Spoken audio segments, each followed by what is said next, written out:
এটা অস্বীকার করে লাভ নেই যে আপনারা যে আন্দোলনটা করছেন তাতে বাহ্যিকটা হলো আমার আন্তরিক এটাতে অভিনন্দন জানাই আপনাদেরকে।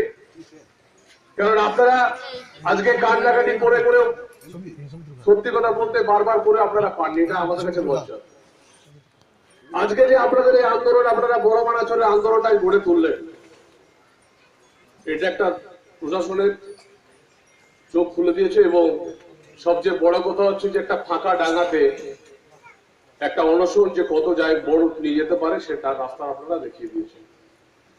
আজকে আমি এসেছি কারণ পশ্চিমবঙ্গ সরকারের আমাদের এমপি অভিষেক বাবু এবং মুখ্যমন্ত্রী দপ্তর থেকে আমাকে বলে পাঠানো হয়েছে, এবং আপনাদের আমার নিজের একটা দাবি, আপনাদের কাছে আসাটা আমার নিজের কর্তব্য বা উচিত। প্রশাসন হিসাবে আপনারা এসেছেন, আমাদের এসডিও সাহেব এসেছেন, বিডিও সাহেব ওনারা এসেছেন, দেখুন বিএলআরও সাহেব এসেছেন। একটা কথা আপনাদেরকে বলছি, এটা তো বাস্তব, শুধু বালিটাই তো এখানে ছিল, এখানে তো আপনারা কখনো চাষ হবে এখানে তো ভাবতে পারেন। আজকে যে আপনারা যে প্রতিদিন লড়াই করে পরিশ্রম করে 60 বছর লড়াই করে এখানে আপনারা সবজির একটা আলু ক্ষেত থেকে শুরু করে আপনাদের যে কোনো কাঁচা সবজি আপনারা করছেন, এখানে ফুল করছেন। আজকে আপনাদের আমি যা জানি 3টে ডিমান্ড খুব তাড়াতাড়ি দরকার। সেই 3টে ডিমান্ডের মধ্যে আমি একজন জনপ্রতিনিধি হিসাবে এসেছি, একজন জেলা প্রশাসক এসেছে, একজন লোকাল স্থানীয় গার্জেন আপনাদের আইসি এবং বিডিও সাহেব এসেছেন, বিএলআরও সাহেব এসেছে। আমরা মোটামুটি ভাবে বলতে পারি যদি ভারতবর্ষের অর্থনীতি এবং ভারতবর্ষের গণতান্ত্রিক কাঠামো যদি 4টে কাঠামোর উপর দাঁড়িয়ে থাকে, 4টে কাঠামোই আপনাদের কাছে এসেছে। আপনারা কিছু কথা শোনার পর যদি মনে হয় মায়েরা যে আন্দোলন করছেন সে আন্দোলনটা তো আমি বলবো একদম সঠিক আন্দোলন। সেই মায়েরা যে আন্দোলন করছেন সেই আন্দোলনটা যদি আমাদের প্রশাসনের কথাগুলো শোনার পর যদি মনে হয় যে আপনারা আন্দোলনটা অনশন প্রত্যাহার করবেন, তাহলে আগামী 6 তারিখ আমি আজকে রাত্রের মধ্যে মেসেজ দিয়ে দিদির কাছে এবং অভিষেক বাবুর কাছে মেসেজ দিয়ে 6 তারিখ আপনাদের সঙ্গে দেখা করার ব্যবস্থা করব। আর যদি বলে যে না শুধু লড়াই চালিয়ে যাবো তাহলে আপনারা করতেই পারেন, আমার এটাতে কোনো আপত্তি নেই। প্রথমত হচ্ছে আমি যেটা দেখেছি, আমি অনেকবার মানাচর এসেছি কিন্তু বড় মানাচর আমার আসা হয়নি, ছোট মানাচর পর্যন্ত অনেকবার এসেছি। প্রথমে আমি ক্ষমা চেয়ে নিচ্ছি একজন জনপ্রতিনিধি হিসাবে আপনাদের কাছে না আসার জন্য। প্রত্যেকটা জায়গায় যাই এটা স্বীকার করলাম যে আজকে বড় মানাচরে কিছু হয়ে গেলে বড়জোড়ায় যেতে হয়। আজকে বড়জোড়ায় পঞ্চায়েত সমিতিতে টয়লেট থাকা সত্ত্বেও আপনারা পান না, এটা আমার ওই ভেবে নয়। আমি কেঁদেছিলাম যে একটা গ্রাম বাংলায় একটা মোবাইল টয়লেট হোক, সেই কারণে আমি সাংসদ তহবিল দিয়ে দিয়েছিলাম। আমার কোনো ইচ্ছে ছিল না যে ওটা শুধুমাত্র সংসদের একটা পাঁচিলের মধ্যে থাকবে, ব্লকের পাঁচিলের মধ্যে থাকবে, তার জন্য আমার নিজের আমি ক্ষমা চেয়ে নিচ্ছি। দ্বিতীয় হচ্ছে প্রথমত হচ্ছে আপনাদের রাস্তাটা চাই। এই আন্দোলনটা নিয়ে আপনাদের অনেকবার আপনাদের প্রধান আমার তখনটাতে দেখা হচ্ছিল একটা খেলার মাঠে, সেখানে বারবার বলেছিল আমি জেলা পরিষদ ডিভিশনাল ইঞ্জিনিয়ারকে চিঠি দিয়েছিলাম। সত্যি কথা বলতে আমি 2 বছরের মধ্যে করে উঠতে পারিনি, কিন্তু রাস্তায় ডিপিআরটা তৈরি হয়েছে।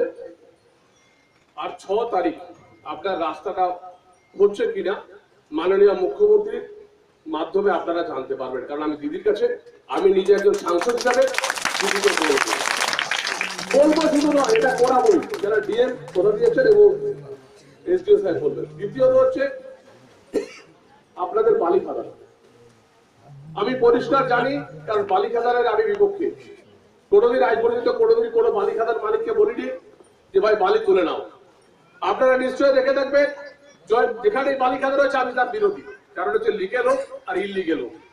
অনেকেই বলবে লিগেল এসছে, লিগেল হিসাবে আমি বালি খাদান যেখান থেকে তুলে নিতে পারি। আমি বলবো সরকারকে ট্যাক্স দিয়েছে ভালো কথা, কিন্তু কারো ঘর কেটে নেওয়ার ক্ষমতা নেই। কিন্তু সত্যি কথা বলতে কিছু বিহারের বালি মাফিয়া, কিছু দুর্গাপুরের বালি মাফিয়া, কিছু আমাদের জেলার বালি মাফিয়া, তারা কিন্তু সত্যি কথা বলতে আপনাদের পাঠটাও শেষ করে দিচ্ছে, এটা অস্বীকার আমি করবো না। আজকে যে জায়গায় দাঁড়িয়ে আছে, একটা হচ্ছে রাস্তা আপনাদের করতে হবে, দ্বিতীয় হচ্ছে বালি খাদান, আর তৃতীয় হচ্ছে আপনাদের একটা বিদ্যালয়। আপনারা বিদ্যালয়ের ব্যাপারটা আমি জানতাম না, হাই স্কুলের ব্যাপারটা আমি জানতাম না, এটা কেউ আমাকে জানায়নি যে হাই স্কুলে এটা করতে হবে। কারণ যে হাই স্কুলের ব্যাপারটা যদি আমি জানতাম তাহলে আমি নিজের দায়িত্বে পার্থটাকে দিয়ে আমি এটা স্যাংশন করে দিতাম, কিন্তু হাই স্কুলের ব্যাপারটা আমি জানতাম না। কিন্তু আজকে আপনাদেরকে বলছি যে দেখুন, একজন সাংসদ হিসাবে, একজন ভাই হিসাবে, এবং আমি 6 তারিখ আমাদের মাননীয় মমতা ব্যানার্জি আমাদের মুখ্যমন্ত্রী আসছেন, দিদির কাছে হাই স্কুলটা আমি স্যাংশন করে নেবো, রাস্তাটা আমি স্যাংশন করে নেবো। আর বালি খাদানের ব্যাপারে আপনাকে বলছি, আমি দিলীপ বাবু আছেন, এসডিও সাহেব রয়েছেন, লিগেল হোক আর ইলিগেল হোক এখন সমস্ত বালি খাদান বন্ধ থাকবে, সমস্ত বালি খাদান বন্ধ থাকবে, এটা নিশ্চিত বলে দিতে পারি।